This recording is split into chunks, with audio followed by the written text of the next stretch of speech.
নমস্কার। আশা করি প্রত্যেকে খুব ভালো আছেন। বাগানে বুগেনভেলিয়া এবং অন্যান্য শীতের গাছ তারা একদম ভরপুর ফুলে প্রত্যেকের বাগান আশা করি এইভাবেই ভরিয়ে রেখেছে। বুগেনভেলিয়ার কথা বলতে গেলে প্রথম ফ্ল্যাশ ইতিমধ্যে কমপ্লিট হয়ে গিয়েছে। এখন নেক্সট ফ্ল্যাশ প্রায় শুরু হয়ে গিয়েছে। কারোর কারোর একদম মিড টার্মে রয়েছে, কারোর কারোর নেক্সট ফ্ল্যাশ শুরু হতে চলেছে। ঠিক এইরকম একটি জায়গা। এবং শীতের যে গাছগুলো আমরা করেছিলাম সেগুলো পিটুনিয়া বলুন, অ্যান্টেরিনা বলুন, ডালিয়া বলুন, তারা এখন পুরো দমে ফুল ফুটিয়ে চলেছে। একটা কথা আমাকে প্রচুর মানুষজন জিজ্ঞেস করেন। ইনফ্যাক্ট বেশ কিছুদিন নতুন ভিডিও আনতে পারিনি নিজের সময়ের অভাবে। আর খানিকটা এদিক ওদিক করতে গিয়ে অতটা সময় অ্যারেঞ্জ করে উঠতে পারিনি। তো সেই সব কিছুই মিলিয়ে তো প্রচুর মানুষ জিজ্ঞেস করেন যে আম, কোন দিন তুমি বাগানে কি অ্যাপ্লাই করো, ভাই একটু বলে দিও তো, বা আমাদেরকে একটু রুটিন করে দিও কোন দিন কিরম ভাবে অ্যাপ্লাই করো। তো সেটা শুনে প্রথম প্রথম খুব মনে মনে হাসতাম যে আমার রুটিন জানলে আপনাদের আর দেখতে হবে না। তো তার কারণ এইটা যে একেবারেই যে খুব সময় দিয়ে উঠতে পারি তা নয়। তবে হ্যাঁ, চেষ্টা থাকে একটা, চেষ্টা থাকে। কিন্তু মাঝে মাঝে আমার রুটিনেও নানা রকম সমস্যা হয়। আজ যেটা দিতে পারলাম না কালকে দিলাম, যেটা সকালে দেওয়ার সময় ছিল সেটা সেরকম দিতে পারলাম না, সারাদিন কাজে ব্যস্ত থাকলাম, পরে মনে পড়লো পরে অ্যাপ্লাই করলাম। কিন্তু আপনাদেরকে সেটা যদি আমি একটা সুন্দর শিডিউল করে দিই, সেটা আপনাদের খুব সুবিধে হয়। প্রত্যেক মানুষ আমাকে বলেছেন এটা, এটা দীর্ঘদিনের একটা বক্তব্য। এবং এই রকম কোনো ভিডিও আমি কিন্তু পাইনি যেখানে এটা শিডিউল করে খুব সুন্দর করে দেওয়া আছে যে সারা মাস আমি আমার গাছে কি কি জিনিস দেব।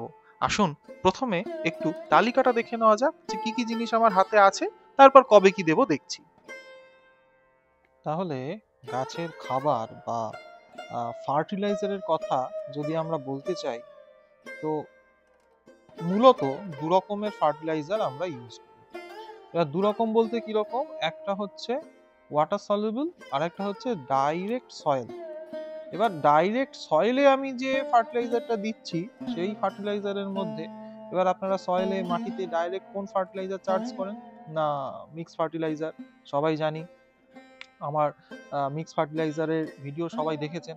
প্রায় 27 26-27 এরকম কিছু সংখ্যক, 26-27 হাজার মানুষ সম্ভবত সেটা দেখেছে।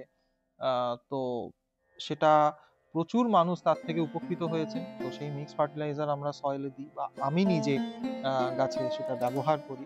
এখানে আমি একেবারে নিজে যেগুলো করি সেগুলোই বলছি আপনাদের। আরো অনেক মানুষ আরো অনেক কিছুই করতে পারেন, আমি আর কটা করতে পারি। তাও যেগুলো আমি করি সেইগুলোই জাস্ট একটু তুলে ধরার চেষ্টা করছি। সয়েলে আরেকটা জিনিস দিই, সেটা হচ্ছে খোল পচানো জল। এবং সেখানে সব থেকে বড় কথা হচ্ছে ডাইলিউশন। খুব ডাইলিউট করে জিনিসটাকে কিন্তু অ্যাপ্লাই করতে হয়। খোল পচানো জলের মধ্যে প্রচুর পরিমাণে নাইট্রোজেন আছে। এখন ফেব্রুয়ারি মাস, এখন মূলত আমাদের গাছে সেকেন্ড ফ্ল্যাশ চলছে। এই মুহূর্তে নাইট্রোজেন অতটা গুরুত্বপূর্ণ না হলেও খানিকটা হলেও লাগবে আমাদের শীতের যে গাছগুলো, সেই প্রসঙ্গে আসছি। আচ্ছা, তাহলে এটা গেল আমরা সয়েলে ডাইরেক্ট ঠিকই ফার্টিলাইজার দিচ্ছি। সয়েলে আরেকটা জিনিস আমরা ব্যবহার করি যেটা অনেকেরই খুব পছন্দের এবং জিনিসটা খুবই ভালো, অর্গানিক জিনিস, জিয়ার দানা। বাইমিজাইমের পাবেন, আরো বিভিন্ন কোম্পানির হয়। ব্লুম বাডিজ বলে একটা কোম্পানি দেখছিলাম, যাই হোক কোম্পানির নাম উল্লেখ করা অতটা ঠিক হবে না। আহ, আপনাদের যেটা সুবিধা হবে সেটা কিনবেন। কিন্তু জিয়ার দানা, এটা যেহেতু একটা অর্গানিক ফার্টিলাইজার, এটা কিন্তু মাটিতে একটু হলেও চার্জ করি, যেটা ধীরে ধীরে মাটির মধ্যে যে অর্গানিক সাবস্টেন্স গুলো গাছেদের প্রয়োজন, বিভিন্ন নিউট্রিয়েন্টস গুলো গাছেদের যেগুলো প্রয়োজন, সেগুলো কিন্তু ও সাপ্লাইটা করতে থাকে। এছাড়া সয়েলে আরো কিছু জিনিস দেওয়া যায়। ধরুন যে একদম আপনার ম্যাচিওর গাছ, ফুল আসার দরকার কিন্তু তা সত্ত্বেও ফুল আসছে না, তো আপনি কি করলেন? রেড পটাশ নিলেন 1 ভাগ, আর তার সঙ্গে সিঙ্গেল সুপার ফসফেট এসএসপি নিলেন 2 ভাগ, নিয়ে মাটিতে 1 চিমটে একটু অ্যাপ্লাই করলেন। তাহলে এটা কিরকম ভাবে অ্যাপ্লাই হচ্ছে? এটাও কিন্তু ডাইরেক্ট সয়েল মিডিয়াতে অ্যাপ্লাই হচ্ছে। এটা কিন্তু স্পেশাল কেস, সবসময় আমি এটা দিই না, আর মানুষজনকে দিতে একদম বলবোও না। কারণ এটা আবার অতিরিক্ত রকম ভুলভাল পড়ে গেলে কিন্তু গাছের সমস্যা হবে, মাটির পিএইচ এর দফা রফা হয়ে যাবে। সেটাতে কিন্তু খুব সমস্যা। এটা কিন্তু আমি বলবো যে সবাই একদম ব্যবহার করবেন না যখন তখন। একান্ত দরকার পড়লে নিজে যারা ব্যাপারটাকে বোঝেন তারাই একমাত্র এটা ব্যবহার করবেন, নচেত এদিকে যাওয়ার দরকার নেই। এইবার চলে আসি, আমি যদি ফোলিয়া স্প্রের দিকে যাই, তো মূলত আমরা যে জিনিসটা স্প্রে করি সেটা হচ্ছে এনপিকে। এই হচ্ছে আমাদের আসল খাবার। এবার এনপিকে কেন স্প্রে করি? এই নাইট্রোজেন, ফসফরাস আর পটাশিয়াম, এই তিনটে হচ্ছে ম্যাক্রো মলিকিউল। এছাড়া এবার এনপিকে কি কি স্প্রে করি? আমি মূলত দুটো জিনিস দিই বা দুটো থেকে তিনটে দিই। একটা হচ্ছে আপনার ধরুন ওই যে ব্যালেন্স এনপিকে 19-19-19। এক্ষুনি কমেন্টে প্রশ্ন আসবে, দাদা 20-20 আছে করব? একই ব্যাপার দাদা, ব্যালেন্স এনপিকে মানে 19-19-19 দিতে পারেন, 20-20-20 দিতে পারেন, কোনো ডিফারেন্স নেই তাদের মধ্যে। আর উল্টো দিকে এর সাথে আরেকটা জিনিস, সেটা হচ্ছে ধরুন আমি যখন ফ্লাওয়ারিং চাইছি ম্যাচিওর গাছে, তখন 0-0-50। বোঝা গেল? এবার উল্টে জিজ্ঞেস করবেন না যে 10-26-26 দেবো কিনা। দেখুন 10-26-26, 0-0-50 একই ইন্টেনশন নিয়ে গেছে দেওয়া হয়। এবার 10-26-26টা আপনি মাটিতে দেন, যারা মাটিতে দিতে স্বচ্ছন্দ বোধ করেন। আমি চাই বা আমি যেটা করি সেটা হচ্ছে আমি মূলত এনপিকে পাতায় স্প্রে করতে বেশি পছন্দ করি। এতে কি হয়, আমার মাটির অথেন্টিসিটিটা দীর্ঘদিন থাকে। উল্টোপাল্টা চার্জ করতে গিয়ে কখনো বেশি কম হয়ে গেলে একটা মাটির সমস্যা দেখা তাহলে যায়। তো আমরা মাটিতে দেওয়ার তুলনায় গাছে স্প্রে করাটা বেশি স্বচ্ছন্দ বোধ করবো। তাহলে এটা হলো নিউট্রিয়েন্ট। আরো একটা জিনিস আমরা দেব, সেটা কি বলুন তো? সেটা হচ্ছে ম্যাক্রোনিউট্রিয়েন্ট আমরা এখানে পেয়ে গেলাম এনপিকে তে। এইবার আমাদেরকে যে জিনিসটা দিতে হবে সেটা হচ্ছে মাইক্রোনিউট্রিয়েন্ট। হলো? এবার এই যে মাইক্রোনিউট্রিয়েন্টটা আমরা দেব, এটাও আমি দু রকম মাইক্রোনিউট্রিয়েন্ট ইউজ করি অল্টারনেটিভ ওয়েতে, সেটাও আপনাদের বলবো।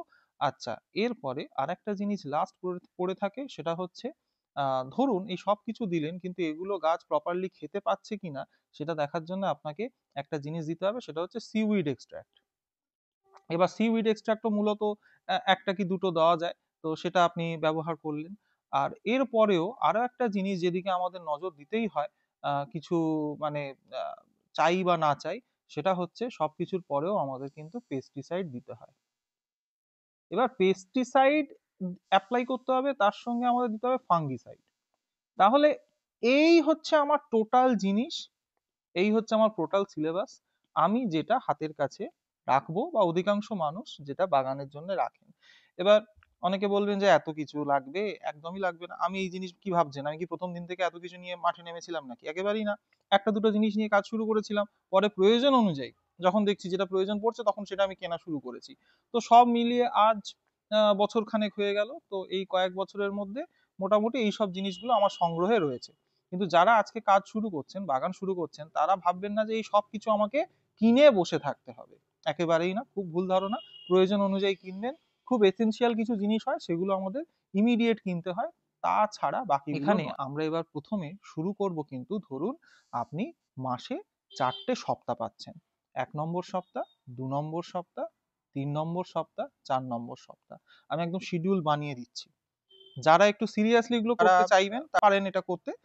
যারা অতটা সিরিয়াস নয়, একটু আমার মতো ফাঁকিবাজ স্টুডেন্ট বা যাই হোক টিচার, তো একটু দেখে নিলে আপনাদের একটা ধারণা চলে আসবে। তারপরে আপনি আপনার নিজের মতো করুন না। কেউ বলে দেয়নি যে একদম এইরকমই করতে হবে, এছাড়া অন্য কোনোভাবে কাজটা করা সম্ভব না। আপনার বাগান আপনি যেরকম ভাবে ইচ্ছা সেরকম ভাবে করবেন।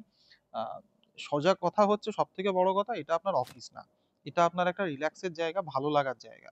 সুতরাং ডেফিনেটলি যেটুকু প্রয়োজন সেটুকু করবেন। সব থেকে বড় কথা আপনি কাজটাকে এনজয় করছেন কিনা, দিনের শেষে ভালো লাগছে কিনা, সেটা সবচেয়ে বড় কথা। এটাকে কিন্তু বার্ডেন হিসেবে নেবেন না, যে ওরে বাবা এইসব বলছে এখন এইসব করতে হবে, কাজকর্ম ফেলে এইসব করবো। কে বলেছে করতে দাদা? অত দরকার নেই। গাছের জন্য যেটুকু লাগে করুন না, সেটাই এনাফ। এবার সময় পাচ্ছেন, চাইছেন যে আর একটু সিরিয়াসলি কাজটাকে করতে, দেন তখন একটু আস্তে আস্তে এগুলো সাজানোর চেষ্টা করুন। আমিও যে এত কিছু করতে পারি সবসময় নয়, তো চেষ্টা করি করার। এবার দেখুন, আমি মাসের প্রথম দিন বা সপ্তাহের প্রথম দিন কোথা থেকে শুরু করব? আমি এনপিকে দিয়ে শুরু করব। ঠিক আছে? কি বলেছি? গাছে যখন কোনো কিছু অ্যাপ্লাই করবেন চেষ্টা করবেন অল্টারনেটিভ ম্যানারে অ্যাপ্লাই করার চেষ্টা করার। কারণ অল্টারনেটিভ ম্যানারটা কেন বলছি, কারণ একই ধরনের জিনিস ক্রমাগত ব্যবহার করে যাচ্ছেন, একটা সময় দেখবেন যে কার্যকারিতা সময়ের সঙ্গে সঙ্গে আস্তে আস্তে কমতে শুরু করেছে। তাহলে দেখুন আমি কিন্তু সপ্তাহের প্রথম দিনগুলোকে রাখছি এনপিকে এর জন্য, কিন্তু এর মধ্যেও স্বাদ বদলের গল্প আছে। তাহলে এনপিকে তে স্বাদ বদল কিরকম ভাবে করছি? সপ্তাহের প্রথম দিন যদি আমি ব্যালেন্স এনপিকে দিই 19-19-19 বা 20-20-20 যা আপনি দিন, দ্বিতীয় সপ্তাহের প্রথম দিন আমি কি করব? তাহলে 7 দিনের গ্যাপ গেল আমার। দ্বিতীয় সপ্তাহে আমি দেব 0-0-50। এবার এখানে বলে দিই, এই 0050 আপনি তখনই দেবেন যখন আপনার গাছটা ম্যাচিওর হয়ে যাবে এবং ফ্লাওয়ারিং স্টেজে থাকবে। সেটা যদি না হয় তাহলে আপনি এর বদলে কি করতে পারেন, 12 61 0। তাহলে আপনি দেখুন, যদি আপনার গাছ ফ্লাওয়ারিং স্টেজে না থাকে তখন কিন্তু 0050 আপনি চার্জ করবেন না। একটা ইম্যাচিওর গাছ, বাচ্চা গাছ, তাকে আপনি কেন 0050 দিয়ে ব্যতিব্যস্ত করবেন? তখন আপনি কোন দুটোকে অল্টারনেটিভে রাখবেন, 19 19 19 আর 12 61 0। নেক্সট সপ্তাহে আবার 19 19 19-এ ফিরে যান।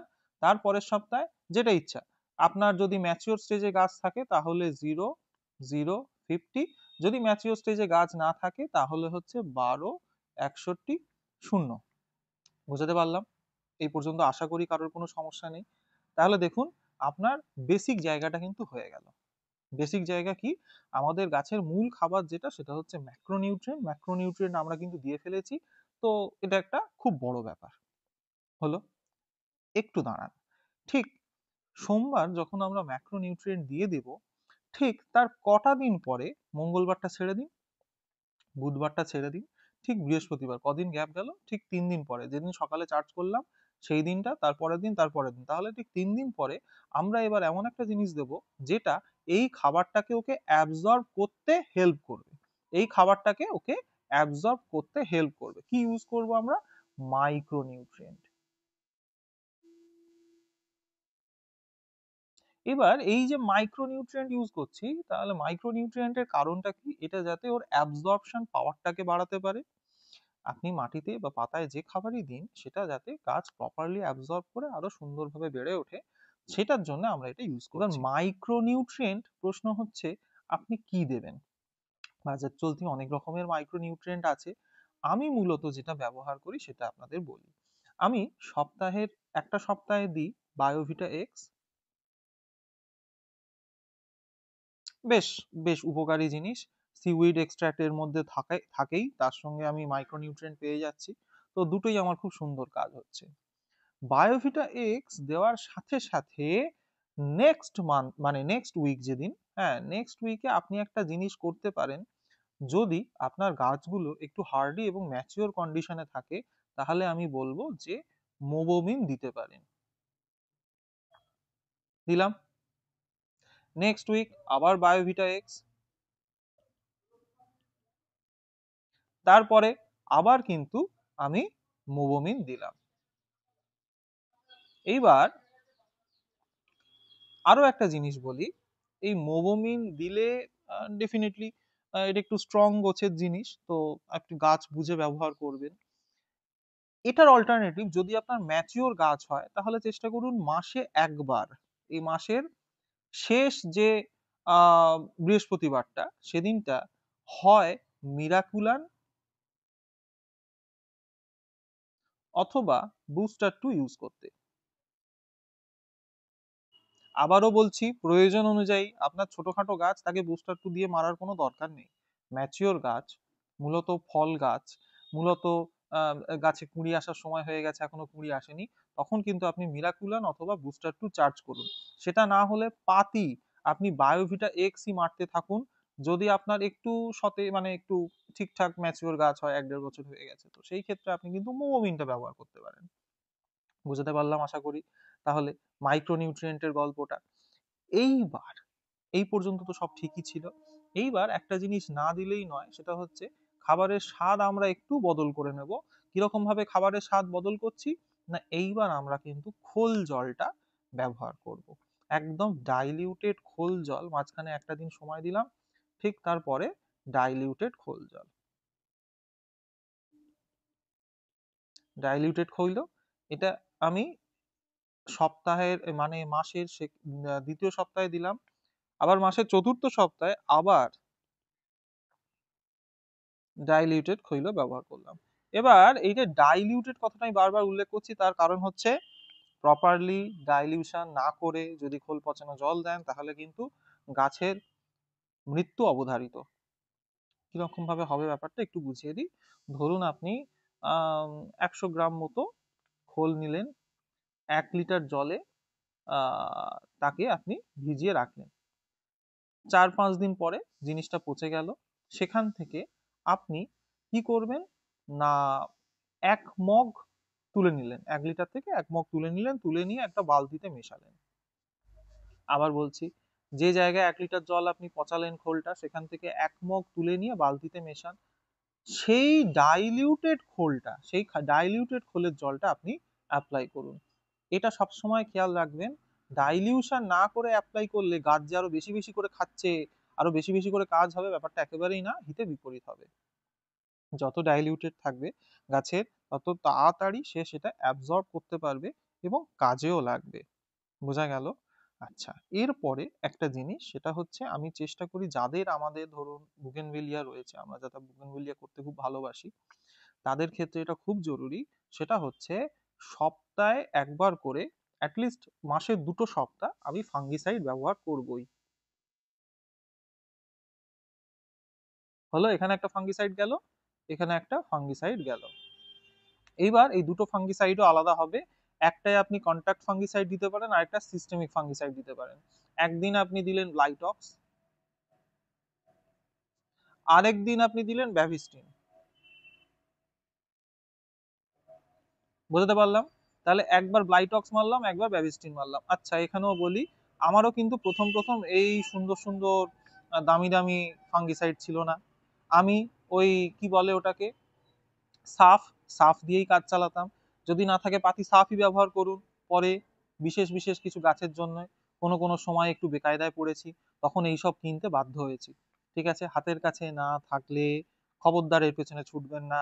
এখানে আমি ব্লাইটক্স বলেছি মানে আপনাকে ব্লাইটক্সই কিনে আনতে হবে, ওটাই দিতে হবে, তবে আপনার গাছ হবে, এরকম কেউ মাথার দিব্যি দেয়নি, একেবারেই না। কিন্তু অবশ্যই চেষ্টা করবেন যে মাসে অন্তত 2 বার যেন আমি ফাঙ্গিসাইডটা ব্যবহার করতে পারি। বোঝাতে পারলাম? তাহলে এতক্ষণ পর্যন্ত আমাদের এই যে শিডিউল চলছে, এই শিডিউলে আমরা কি দিয়েছি, খাবার দাবার দিয়ে দিয়েছি যা যা লাগবে। এবং এখানে একটা জিনিস খাবারের মধ্যে বলে দিই, সেটা হচ্ছে আমাদের এখনো পর্যন্ত যেটা দেওয়া হয়নি, সেটা হচ্ছে মাটিতে এবার একটু একটা খাবার দিতে হবে, সেটা হচ্ছে আমাদের সেই চিরপরিচিত পুরনো মিক্স ফার্টিলাইজার। Mix fertiliser. এবার এই মিক্স ফার্টিলাইজার কি করবেন, 6 ইঞ্চি 8 ইঞ্চি এরকম টবের ক্ষেত্রে 1 মুঠো করে দিন মাসে একবার। ঠিক আছে, মাসের শেষ দিনটা আমি কিছু না মিক্স ফার্টিলাইজার অ্যাপ্লাই করব। বুঝতে পারলাম? তাহলে মাসের একদিনটা আমি মিক্স ফার্টিলাইজার অ্যাপ্লাই করলাম। 1 মাসে যদি মিক্স ফার্টিলাইজার অ্যাপ্লাই করি, নেক্সট মান্থে আমি আবার চেষ্টা করি কি না, জিআর দানা ব্যবহার করার। ক্লিয়ার? তাহলে ফেব্রুয়ারি মাসে যদি আমি মিক্স ফার্টিলাইজার দিই, দেন পরের মান্থে আমি জিআর দানা দিই।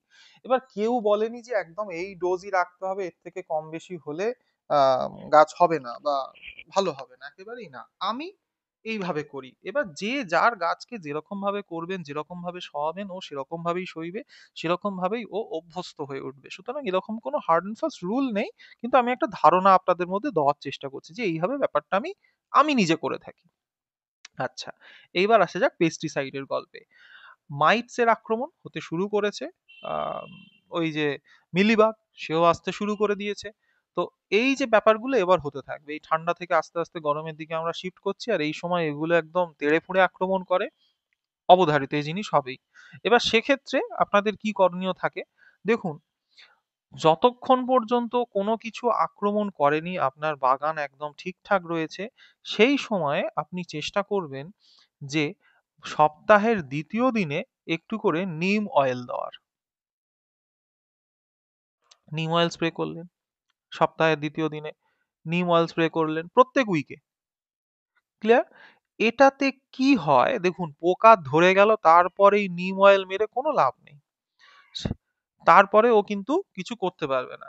যখন গাছে কোনো রকম মাইটস বা কোনো কিছু অ্যাটাক হয়নি, অ্যাফিডস হোক বা ইনসেক্ট হোক, যাই হোক, কোনো কিছুর অ্যাটাক হয়নি, সেই সময় আপনি টুকটুক করে নিমটা দিতে থাকুন প্রত্যেক সপ্তাহে আপনার মতো করে একবার করে। অর্গানিক জিনিস, সব দিক থেকে আপনার ব্যবহার করাও ভালো, আপনার স্বাস্থ্যের জন্য, গাছের স্বাস্থ্যের জন্য, সব দিক থেকে ভালো। এরপরে আপনি দেখছেন যে এইবার একটু একটু একটু একটু করে অ্যাটাক হওয়া শুরু করছে। এখনো সেরকম পুরোদমে হয়নি, একটু একটু একটু করে অ্যাটাক হওয়া শুরু করছে। তখন কিন্তু আপনারা নিম খোলে থাকলে হবে, এই নিম অয়েলে থাকলে হবে না, এবার আপনাকে দিতে হবে কাকা। কাকা দিতে থাকুন প্রত্যেক সপ্তাহে একবার, বা একটা সপ্তাহ অন্তর একটা সপ্তাহ। তখন আর কিন্তু আমার নিমখোল দিয়ে লাভ নেই। কাকা দিলেন, এবার এক সপ্তাহ অন্তর এক সপ্তাহ আপনি কাকা দিচ্ছেন, দিয়ে কাজ হচ্ছে না, তখন বিশেষ ক্ষেত্রে যদি দেখেন যে কাজ হচ্ছে না, প্রতি 3 দিন অন্তর অন্তর কাকা চার্জ করলেন, পরপর 3 বার, ডেফিনেটলি ফল পাবেন। যদি দেখেন যে তাতেও কিছু হচ্ছে না, কাকা আর কনফিডার এই দুটোকে আপনি অল্টারনেটিভ ওয়েতে রাখুন। তো সেক্ষেত্রে কিন্তু অনেকটা কাজ হবে। কাকা কনফিডার তখন অল্টারনেটিভ ওয়েতে রাখতে হবে, তখন কিন্তু নিমের কথা ভুলেই যেতে হবে। যখন পোকা লেগে গেছে তখন আর নিমের দিকে তাকিয়ে কোনো লাভ নেই। তো এই যে একটা ওভারঅল একটা আইডিয়া আপনাদেরকে দেওয়ার চেষ্টা করলাম, এই রকম ভাবে আমি প্ল্যানটা করার চেষ্টা করি। এই প্ল্যানের বহু জায়গায় দেখছেন আপনি ফাঁকা রয়েছে, সেই জায়গাগুলোতে যদি আপনি কিছু চার্জ করতে চান আপনার সুবিধা মতো করতে পারেন। কিছু বেসিক পয়েন্ট মনে রাখতে হয়। চেষ্টা করবেন যে খাবার দেওয়া হয়ে যাওয়ার পরে, কি বললাম, খাবারটা, এই যে এখানে আমি আমার যা খাবার দেওয়া দিয়ে দিলাম, ঠিক আছে, এটার কথা আমি আলাদা করে ধরছি না, ধরুন এখানে যা খাবার দেওয়া দিয়ে দিলাম, খাবারটা দেওয়া হয়ে যাওয়ার পরে তবে কিন্তু আমি মাইক্রো নিউট্রিয়েন্ট দেব, বা সিউইড এক্সট্রাক্ট বেসড যে কোনো জিনিস দেব। কখনোই তার উল্টো যেন না হয়। আপনি আপনার মতো করে শিডিউল সাজান, কিন্তু সবসময় চেষ্টা করবেন যে আগে আমি খাবার দেব, তারপরে কিন্তু আমি মাইক্রো নিউট্রিয়েন্টে ঢুকবো। তার উল্টোটা কিন্তু আমি কখনোই করব না। এইটা কিন্তু সবসময় আমাকে খেয়াল রাখতে হবে। বাকি আপনি যেরকম ইচ্ছা আপনার মতো সাজাতে পারেন, কোনো সমস্যা নেই। এই যে আমি এখানে ধরুন মাটিতে একবার ফার্টিলাইজার অ্যাপ্লাই করেছি, আপনি বললেন যে আমি সপ্তাহে একবার করব, করতেই পারেন, যেহেতু অর্গানিক জিনিস কোনো সমস্যা নেই। আমার অত দিয়ে ওঠা হয় না, আমি মাসে একবার করেই দিতে থাকি, তার বেশি খুব বেশি আমি অ্যাপ্লাই করতে চাই না। তো তাতেই আমি দেখছি আমার খুব সুন্দর রেজাল্ট আসছে, আমার কোনো সমস্যা হচ্ছে না। তো আমি কিন্তু এই রকম একটা শিডিউল ফলো করে কাজ করি। বিশেষ বিশেষ কোনো ক্ষেত্রে কিন্তু এর খানিকটা হলেও চেঞ্জ হতে থাকে, সেটা প্রয়োজন অনুযায়ী। এইবার আপনারা এটা দেখে আমাকে জানান আপনারা কিরকম শিডিউল ফলো করেন, বা এই শিডিউল আপনাদের ক্ষেত্রে কতটা কার্যকরী হলো বা না হলো, সেটা অবশ্যই জানাতে ভুলবেন না। ডেফিনেটলি আপনাদের কাছ থেকে অনেক কিছু শিখতে পারছি। আপনাদের কমেন্টের অপেক্ষায় রাখলাম। আজকে এই পর্যন্তই। আবার দেখা হচ্ছে পরের ভিডিওতে। আর সাবস্ক্রাইব তো আপনারা করেইছেন, সুতরাং নতুন করে বলার কিছু নেই। ধন্যবাদ।